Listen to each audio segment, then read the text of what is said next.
hear me? I'm trying to mute myself. All right, study session part 1, Pennsylvania. 20 questions. Feel free to holler out the answer if you know it, and then we'll go through the answer together and give you a little bit of backstory why, so it helps kind of stick in your brain when you go to take that test. All right.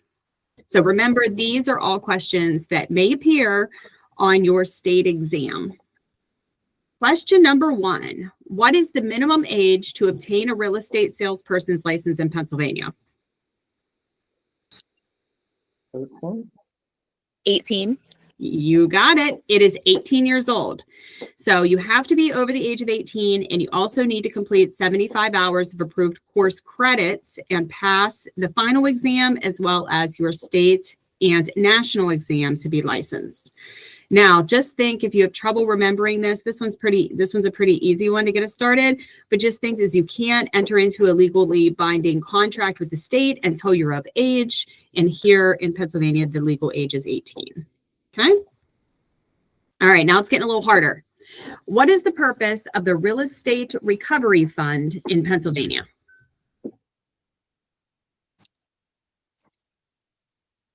Isn't it to cover our legal fees as an agent? No, not to cover your legal fees. Oh, I'm sorry. To cover if you don't get the commission that you were supposed to get. Nope. No. You're on the right track, but no. All right, I'll give you the answer. To compensate consumers who have suffered losses due to the wrongdoing of licensed real estate agents. So you pay into this fund whenever you apply for your license and then each renewal. So basically the fund is set up so that if a real estate agent breaks the law and a consumer sues them, and then the consumer is awarded some type of monetary damages. Let's say that an agent is sued for non-disclosure, and the consumer is awarded a $10,000 judgment against the agent, but then the real estate agent can't pay that money. They don't have the money to pay it. The Real Estate Recovery Fund will come in and pay that money to the consumer. Okay. So once the fund is tapped into for an agent, the agent then loses their license. So it's very important that, if it pays out the consumer, you lose your license. So it's very, very important that we're always following the correct laws, and should anything ever happen, that the consumer is paid off. Once the Real Estate Recovery Fund is tapped into, it's a no-go, done deal for the agent. So it protects the consumers against liquidated damages of a real estate person. Okay. Next question is, what is an agency relationship?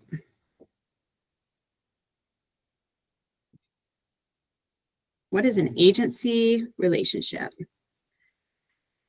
Any guesses, LaDawn?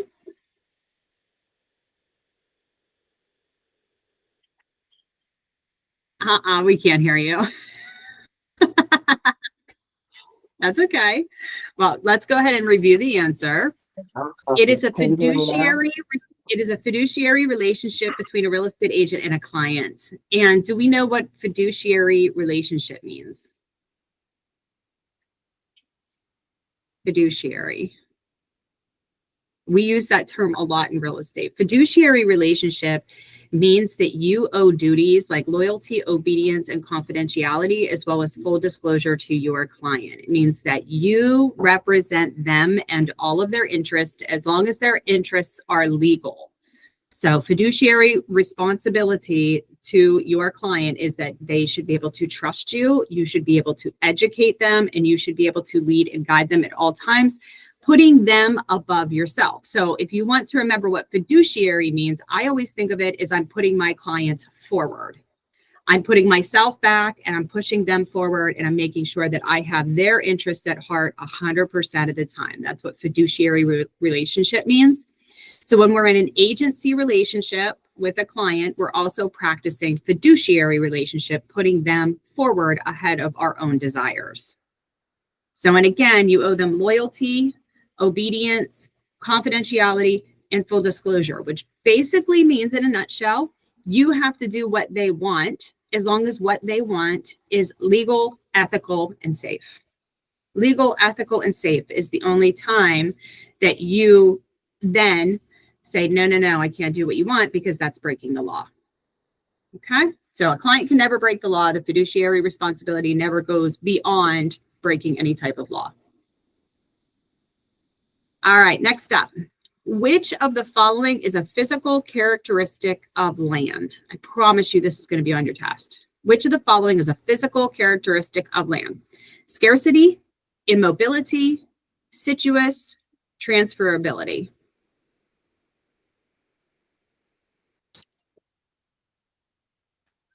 A physical characteristic. And I want you to read the question very specifically. On your test, there's going to be trigger words in there that you're going to have to look at. So if we think about land as a whole, is it scarce? Sure. Does it have immobility? Sure. Does it have a situous address? Just meaning, does it have maybe a PID or a tax ID or a lot and block number? Sure it does.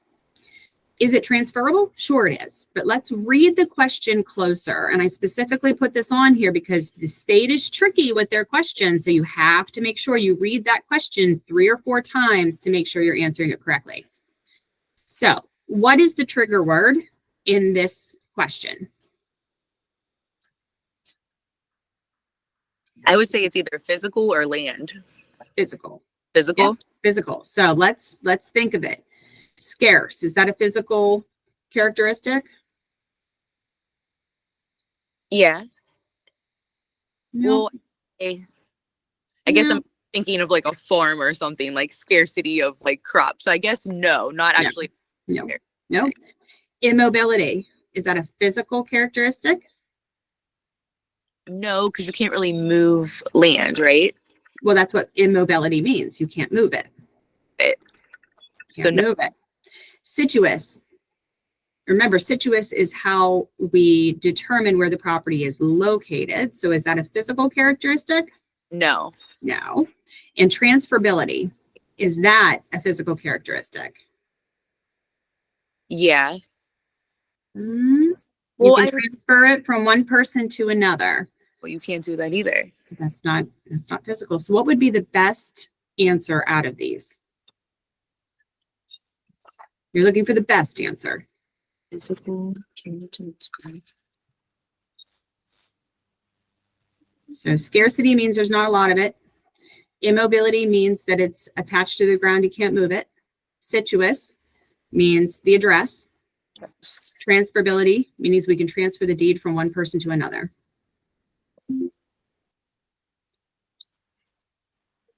So the best answer out of the 4. All right. Immobility. There are 3 physical characteristics of land: immobility, indestructibility, and uniqueness. So it's about finding the best answer. So this one's tricky because these are all ways to describe land, but what is the physical characteristic? And it makes you think, and these are the ones that you're going to miss real easy because we just look at it and it's like, oh, well, it's all of these. So I'm going to guess one. You got to think physical. The only way to describe land in its physical form out of these answers is that it is permanently attached. It has immobility. It is permanently attached. Immobility. You can't move it. So characteristics of land are immobility, indestructibility, because you can't damage land. You can dig and dig and dig and dig and take the dirt out and you'll never run out of dirt, you know? True. And uniqueness. No 2 plots of land are 100% exactly the same. So immobility is the answer. All right.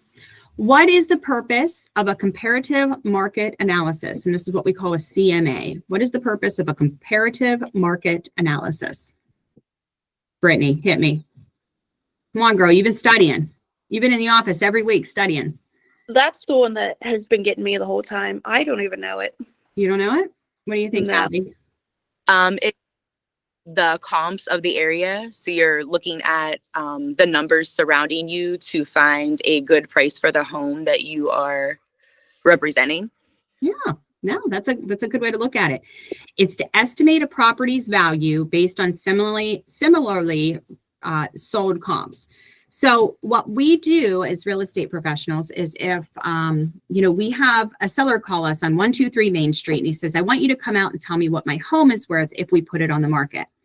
The first thing I'm going to do is I'm going to go into our CMA program, and I'm going to put in the address, and then I'm going to search for properties in a quarter-mile radius that are as similar as I can to this. So let's say 123 Main Street is a 3-bedroom, 1-bath house with a 2-car garage, and it sits on a city lot. So my parameters are, I'm going to do a quarter-of-a-mile radius, and I'm going to look for 3 bedrooms, 1 bath, and a garage, whether it's a 2-car, 1-car, 3-car, whatever. And I'm going to pull up my center, and that's going to give me all of the listings in that area within the last 6 months or a year or 3 months, whatever I'm searching for. Okay, you have your subject property. Now, these are all the neighboring homes, and this is what the neighbors sold their homes for. And then we kind of break it down a little further, and we say, okay, 3-bedroom to 3-bedroom, that cancels itself out. One bath to 1 bath, that cancels itself out. And then my seller has a 2-car garage, but this seller had a 1-car garage. So it means my seller's home is a little bit nicer than the neighboring home. So I'm going to adjust the price another $10,000 to make up for the other stall. So I'm going to give $10,000 worth of value over here, over and above what this one has, and so on and so forth. So this helps us tell the client what the marketable value of the home is. Now, CMAs are not appraisals. They should never be used for appraisals.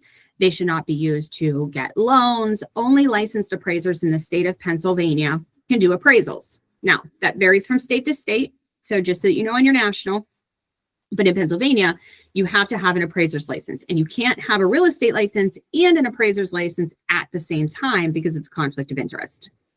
So you're either one or the other. Okay. So this CMA, a comparative market analysis, compares the value of your home to other homes like it. So Brittany, remember that. A comparative market analysis compares the value of your home to the value of your neighbor's home. So try to pull out those little words in there, comparative market analysis, CMA. So you'll use these all the time in real estate. The minute you get started, you're going to start using CMAs. I'm going to train you on CMAs. We talk about CMAs all the time because they're very, very tricky. They're a little hard to learn, but once you get them down pat, you're golden. So it's going to show the marketable value, meaning, oh, look, the marketable value of a home, not the appraised value, not the tax value, the marketable value. All right. How many hours of continuing education are required to renew your salesperson's license in Pennsylvania? Isn't it 14 hours every 2 years? You got it. 14 hours every 2 years. Now, when you get your real estate license on your first renewal, and we renew every even year by May 31st here in Pennsylvania, and every state is different. So every even year on May 31st, you're due for your renewal. Before that point, you have to do 14 hours of continuing education, and those can be online just like we're doing now. When you do your first renewal, you are required to take an ethics course. So you do have a couple extra hours. Also, if you're part of the Board of Realtors, NAR, you are required to take ethics courses every year. And I think they're like 2 hours long. They're really not bad. The state requires 14 hours, but your first renewal will probably look closer to 20. Okay. All right, question number 7. What is the purpose of the Pennsylvania Real Estate Commission?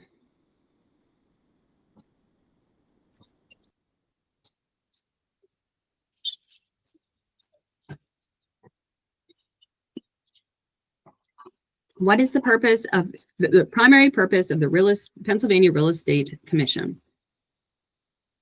Another one of those questions, primary. What is the primary purpose?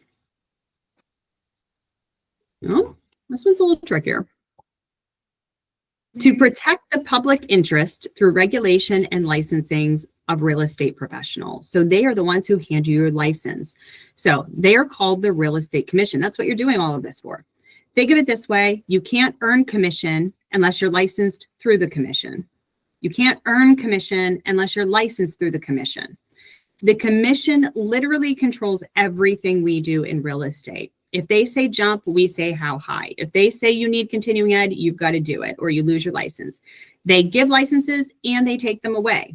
And they do that because they want to protect the public against rogue real estate professionals who are unlicensed and are doing things that are against the law. So you can't earn commission unless you're licensed through the commission. They have the authority to enforce the Real Estate Licensing and Registration Act, which is RELRA. And that's also a really hard question on your test is what is RELRA? RELRA is Real Estate Licensing and Registration Act. That is the act that was formed that says all real estate individuals must be licensed through the state and the national government. And we must follow the rules of RELRA as well as the Real Estate Commission as they provide them. And real estate rules change all the time. So we always have in brokerage training on different rules that have come up. And they do them through our local board, through the Pennsylvania Association of Realtors, as well as through our continuing education. Okay. Question number 8. What does dual agency mean? When you represent the buyer and the seller. You got it. When you represent both parties, representing both the buyer and the seller in the same transaction. Dual, two. So this requires written and informed consent by both parties in Pennsylvania. So if you were going to represent, if you have a listing and let's say you do an open house and a stranger walks in the door, you get to talk and you show them the house and they say, I want to write an offer. And you say, do you have an agent? And they said, no, I'd love to use you. Well, that's great. On the front of our sales agreement, there is a disclosure section that says that you have to check. Do you represent the seller, the buyer, or both? And you would have to put in there that you represent both. You also have to verbally disclose to the buyer that you are the listing agent for the home and that you represent the seller. And you also have to verbally disclose to the seller, in addition to that form, that you are also representing the buyer. At this point, you have a fiduciary responsibility to both parties. So what does fiduciary mean? Again, we just talked about it.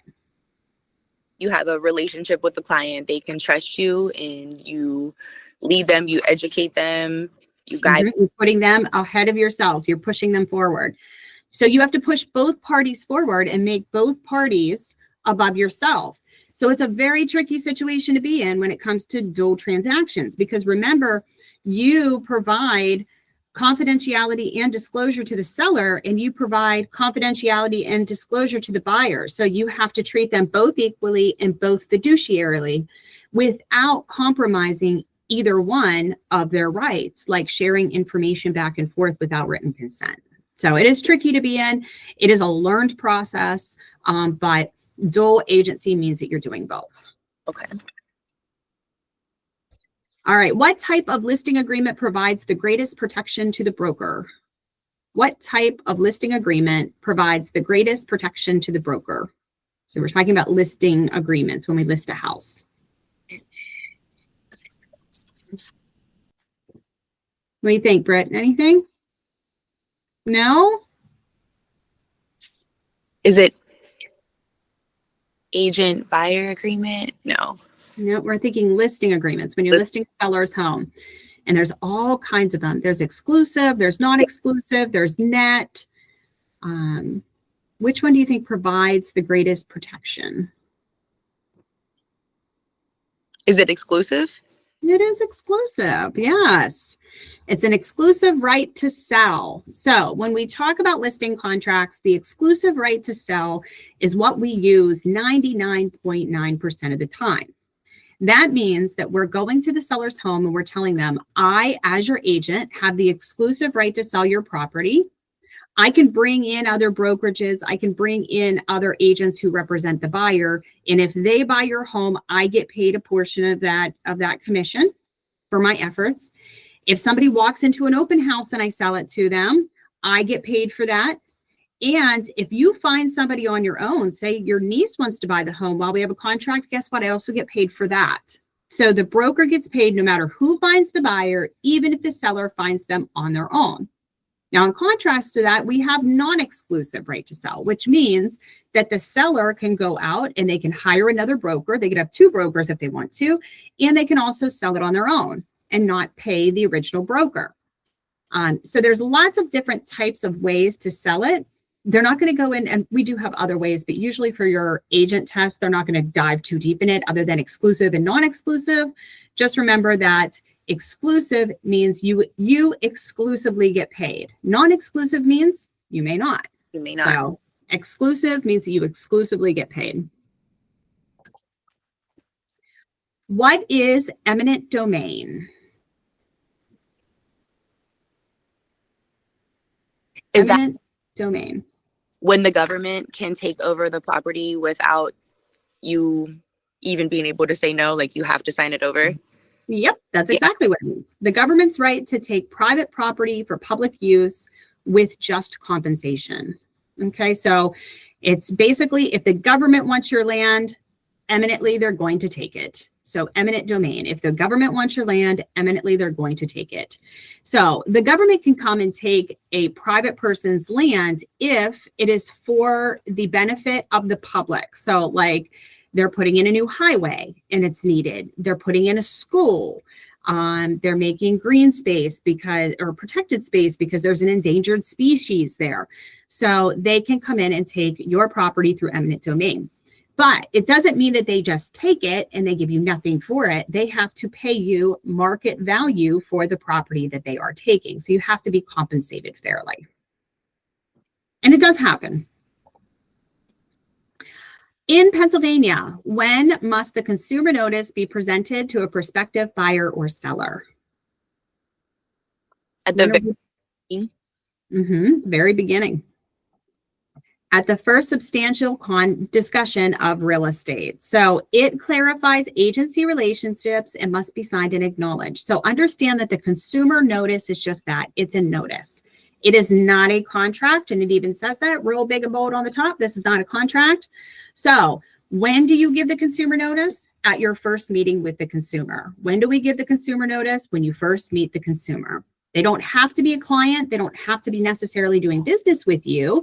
But if you're having any discussions about real estate, you must give the consumer notice at first time you meet them. What is a deed? Brittany, I know you know this one. You're being shy today. It states where you own the land. What's that? It states where you own the land or have rights to it. All right, great. A written instrument that transfers title to real estate property. So it must be signed, delivered, and accepted to be valid. So this is where this instrument, this piece of paper that is passed down through time, shows the transfer from one party to another party. And would you believe that here in Pennsylvania, only the seller has to sign the deed? The buyer actually doesn't have to sign it to accept the deed. So only the seller has to sign the deed. The buyer doesn't have to accept it, which is just weird. So if that's a question on your state exam, only the seller signs the deed. There is a section on there with the co-notice where the buyer will acknowledge, but even if the buyer doesn't acknowledge the co-notice, it can be filed as a valid deed anyway. I did not know that. Only the seller signs the deed. Huh. What is the difference between a general warranty deed and a quitclaim deed? This one's tricky. This is always a tricky section for everybody. All the different types of deed. We have general warranty, we have special warranty, we have quit claims. So general warranty deed and a quitclaim deed.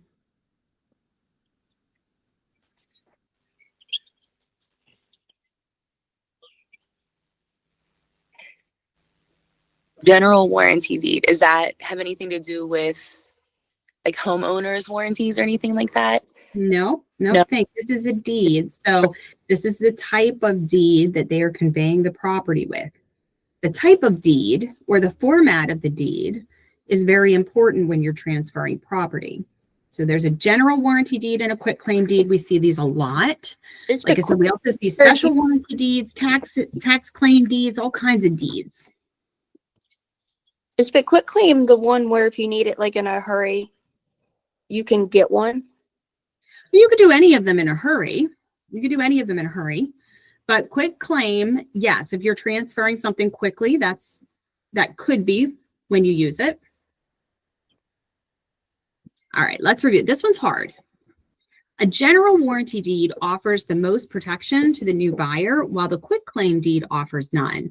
So when you transfer a deed, it's basically disclosing to the new owner of the property that you haven't, that you may or may not be transferring the property with any liens, encumbrances, and judgments. So liens, encumbrances, and judgments are basically just money owed against the property from somewhere, whether it's a mortgage company, back taxes, utility liens, alimony, IRS liens. There's all kinds of UCC liens. There's all kinds of crazy liens that can be on a property. So the general warranty deed gives them a general warranty that the current owner of the property knows of no unsatisfied liens since the beginning of time on that property. Doesn't mean there's not, it just means he doesn't know of any. And he's guaranteeing that when the property transfers, it transfers without any previous debt that's undisclosed. So I'm going to give you, like, I'm going to sell you a property and I'm going to give you my general warranty that I don't know anything on it. Okay.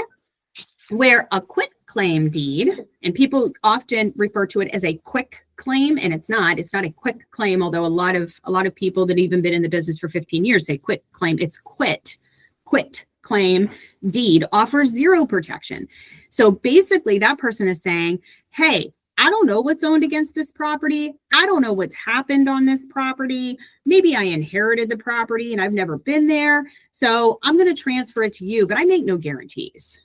It's called a quit claim. So it means that the previous owner is to quit their responsibilities to any liens, judgments, or encumbrances or clouds on the title. So the minute it's signed, I quit my claim to it. I quit. Where a general warranty means I'm going to give you warranty forward to confirm that if something does come up, it's my fault, it's not your fault. Okay. So quit claim deeds are usually done between family members to clear certain clouds on titles, where a general warranty deed or a special warranty deed are done when two parties are purchasing a property that don't have any previous relationship. A special warranty deed only covers the seller saying from the time I owned it to the time I sold it, I'll make warranty that the title is clear, but I'm not going backwards to previous owners like a general does. I'm giving you special. It means I'm a special person. I know what I did to it. I don't know what anybody else did to it. That's a hard one. All right. What does the term freehold estate mean?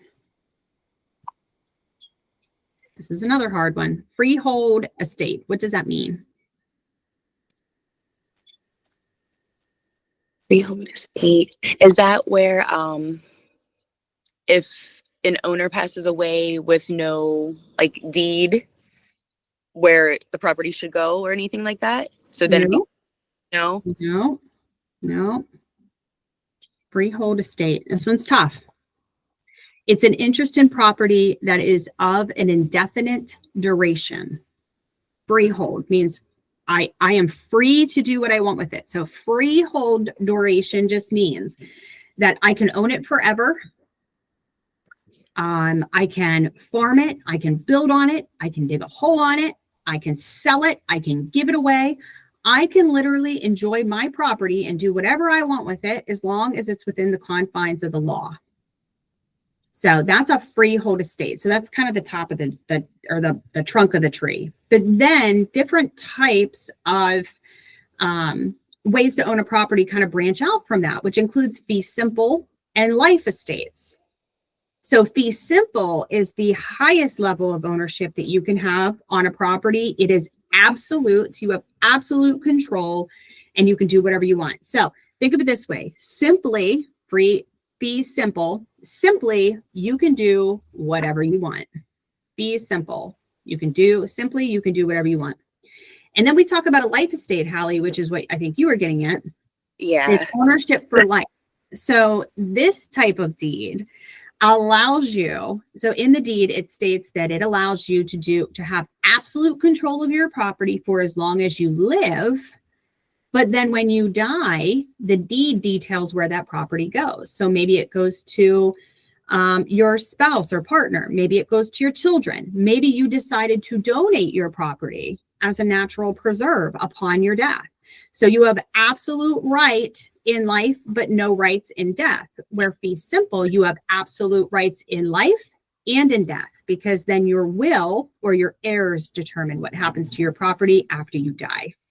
So fee simple, simply it's yours forever to do with whatever you want. Life estate is you are an owner, but only for life. Okay. What is a contingency clause in a contract? It states where, for example, it'll say this wall has to be painted in order for the sale to go through. Like, just as an example, like it's just states something that needs to be done or that's included in the sale. I wouldn't say included in the sale. I mean, you're on the right track though. You're on the right track. Any thoughts, Brittany?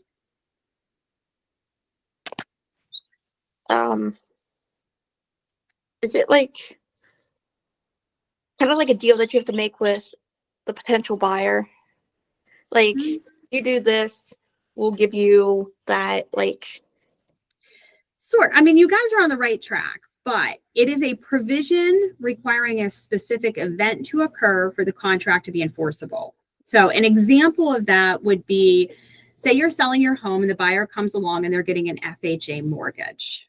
Okay. And one of the contingencies in the contract is that the buyer will say, I will offer you asking price for your home as long as I can get my mortgage. If I can't get my mortgage, then I don't have to buy the house. So that's called a mortgage contingency.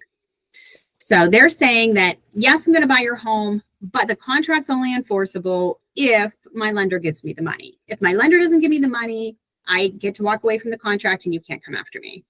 Okay. Same is true when it comes to things like home inspection, pest inspection, radon, surveys, appraisals.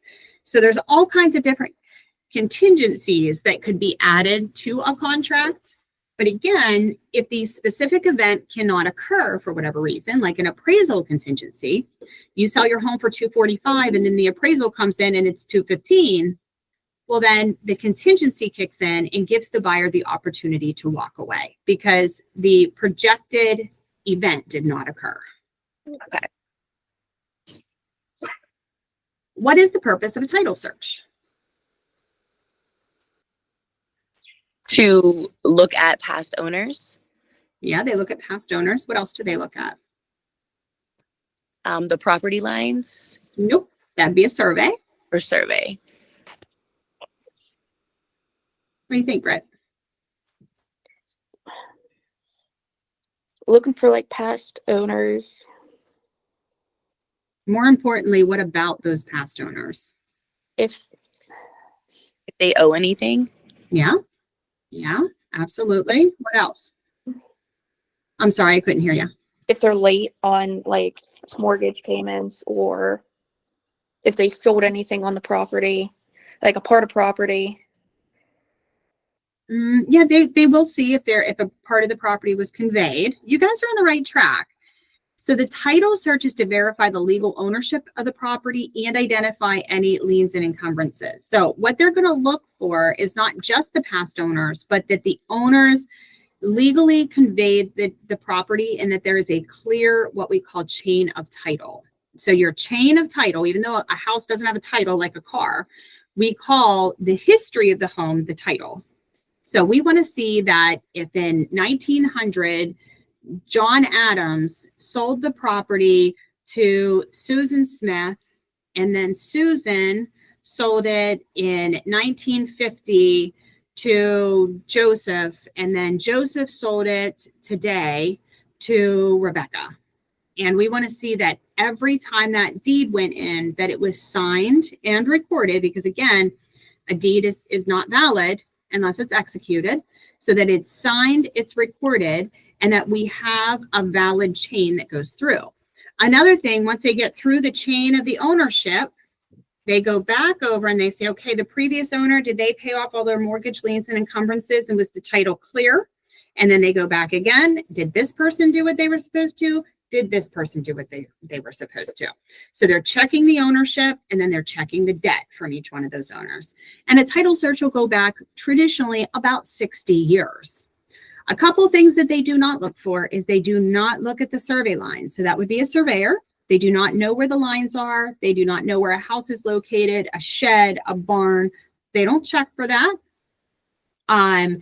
They also don't do any type of inspections. They don't do any of that kind of stuff. They're just looking for legal ownership and the debt on the property. Okay. All right. Number 17. We're almost done. What is the difference between a mortgage and a deed of trust? What is the difference between a mortgage and a deed of trust? Mortgage shows where you own the home. A And then deed shows where you own the home. What's a mortgage? A lien. It's a lien. Yeah. But what's the difference between the mortgage and the deed of trust? Difference. Okay, this is a toughie. So a mortgage involves two parties. You have the borrower and the lender. So the borrower would be people like us, and a lender, an example of a lender could be PNC Bank, it could be Wells Fargo, it could be any of those. So we have the borrower and the lender, which means that somebody like you or I walked into a bank and said, I want to buy a home and I need a mortgage to do it. And they gave you the money and had you sign the mortgage and note. And they gave you the money to buy the home, and then you repay it over a period of years. Now, if anything ever happens to that mortgage and you stop paying on it, that lender, let's say, for example, Wells Fargo comes in, takes that house back, and that's called the process of foreclosure. However, with a deed of trust, it involves three parties instead of two. So remember, a mortgage, you have yourself and the lender on the mortgage. A deed of trust has three people. You have the owner, the lender, and a trustee. So these are super uncommon in the state of Pennsylvania, but this may be a question on your test. What does the trustee have to do with it? So you have somebody like myself that walks into the bank and says, I need a partial mortgage on this property. I want 50% loan to value, which means I only want 50% of what it's worth. So I'm going to take a 50% loan on it. And then my buddy who wants to get into business with me is going to give me the other 50%. So I'm going to have a relationship with the lender. We're going to do a deed of trust that says, I am the physical owner of the property. I have the lender, who is Wells Fargo, and then I have a trustee on there as well because I have a partner. And if I don't pay the mortgage to Wells Fargo, my trustee takes ownership of the home and then can sell that property or pay off the original note holder, who would be Wells Fargo, and take the property from me without going through the process of foreclosure. Okay. So, super atypical for Pennsylvania. They're usually not recognized, but just so you know, it may come up as a question on your exam, and nobody ever knows the answer to this because we just don't do it here. Okay. So trustee, if they're asking you deed of trust, trust T3. So a deed of trust with three parties. All right, 18. What is a leasehold estate? The answer to this one is easier than you may think. What is a leasehold estate? And by estate, we don't mean anybody died. What is a leasehold estate? By estate, we mean type of ownership to the property. And those get confusing because in real estate, estate just means type of ownership. Just a property, would it be like a rental? Yeah, but Yeah. Who has ownership to that rental? The owner of the property. Mm-hmm. And what do the occupants? What rights do they have for the occupants? Tricky. The leaseholders. So it is a tenant's right to occupy real estate for a specific period of time under a lease. So a leasehold estate means that the tenants, because they have a lease, have the right to occupy that property for a specific period of time, even though they have no ownership rights to it. So easiest way to remember it when it comes up in your test is leasehold estate. There's a lease, which means they're tenants. The tenants have the right to occupy the real estate as if it were their own under a specific period of time, which means they do not have fee simple ownership, right? They do not have absolute authorization to do whatever they want. They have limited authorization to do things under the contract of the lease. Oops, okay. I said the way they word things, like the legal definitions and everything with real estate, are really confusing and really tricky, because what they look like is sometimes not what they should be. All right. Number 19, when must escrow funds be deposited in Pennsylvania? How long do you have to deposit escrow funds in Pennsylvania?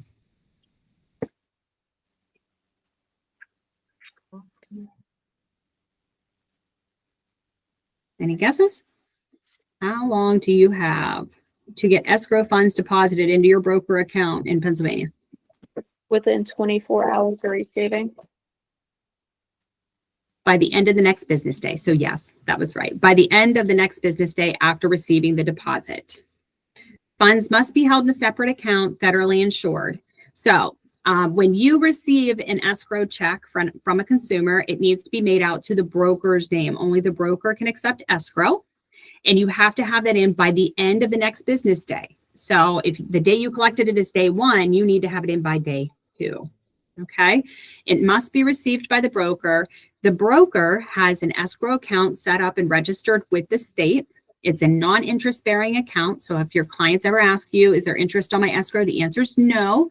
It is a non-interest bearing account that is separate from all other accounts, which the state has access to at any time. So we have an escrow fund set up. We have to connect it with the state. They can literally pop into PNC Bank and pull our escrow records. They can make sure that we're not commingling other funds. That's going to be a question on your task, is commingling, which means taking something from here and something from here and putting it together for personal gain. So you can't slush your money together. You can't take from clients' money to pay your own personal bills. So those have to go into the brokerage account, and the brokerage has to account for those daily. So I know me, Kathy, that's what she does back there in her accounting office, is pay commissions and check escrow. So you'll get to meet her sooner, as soon as you guys are licensed. All right, last question. What is steering in real estate?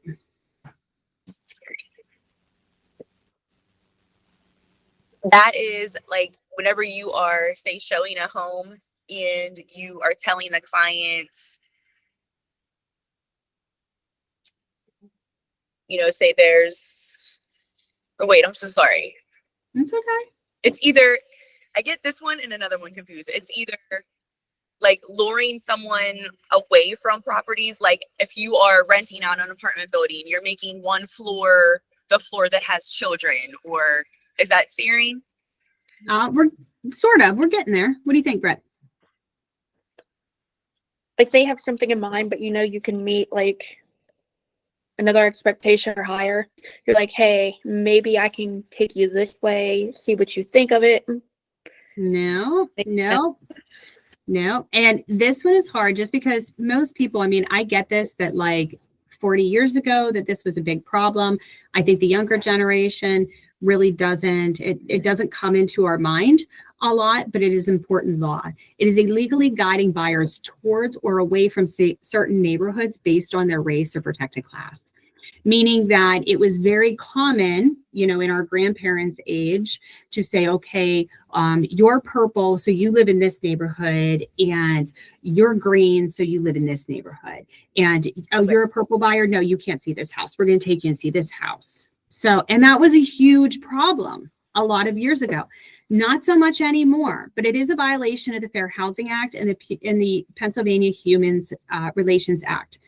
I can tell you that steering still does occur, but usually it occurs by accident. So there's a lot of questions, a lot of laws, a lot of regulations that you're learning right now that seem like a true pain in the ass, but they're super important because we want to make sure that, one, we're not doing anything illegal, and two, that we have eyes wide open, that even though that thought may not be in our brain, it could be perceived that we're doing something to the consumers, and we never want anybody to feel different or less important because of the way they look.